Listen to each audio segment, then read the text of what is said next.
So question number 39, I'm going to explain you guys, and the question number 39 is a transpose a matrix, right? So in the transpose matrix, I'm going to explain by step what is happening in this code. So step one is like a function definition. The line declare a function name transport matrix that takes a matrix as an input parameter. Okay, so this is the input parameter. So come to the step 2. It is a get dimension of the original matrix, right? So this line calculate the number of rows and columns in the input matrix dot length, and give the number of rows, and the matrix 0 dot length give the number of columns. So come to the step 3. This line create a new matrix, transpose matrix, and with the dimension swapped compared to you the original matrix. It used array dot from to generate the matrix structure and file zeros, right? So come to the step 4, and this nested loop, it is like a iterate through the original matrix we have to do, and in the step 4, this nested loops iterate through each element of the original matrix using row I and column J. Okay, so these are things indices, and come to the step 5. So transpose a matrix, transpose the element, sorry, transpose the elements.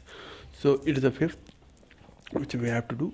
So this line transpose the element by swapping the row and column indices. It take the value from the original matrix at position I and J and assign it to the transpose matrix at position Ji, right?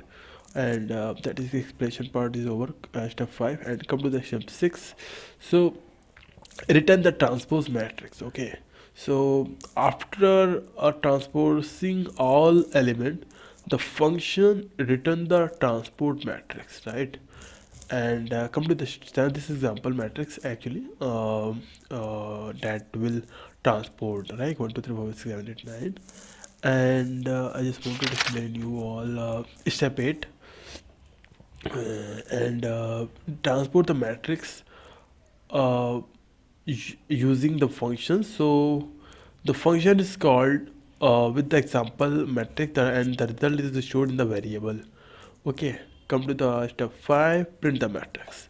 Console.log we use to print the matrices and the original matrix for each rows.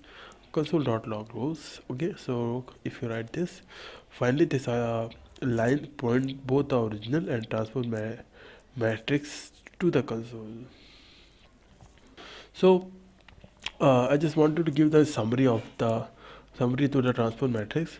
Actually, the transpose matrix function transpose a given matrix by creating a new matrix with the swap dimension, and it achieves this by iterating through each element of the original matrix and swapping the rows and columns indices. The transposed matrix is then written and printed for verification, right? So that is the explanation part, guys, for question number 39. Let's meet question number 40.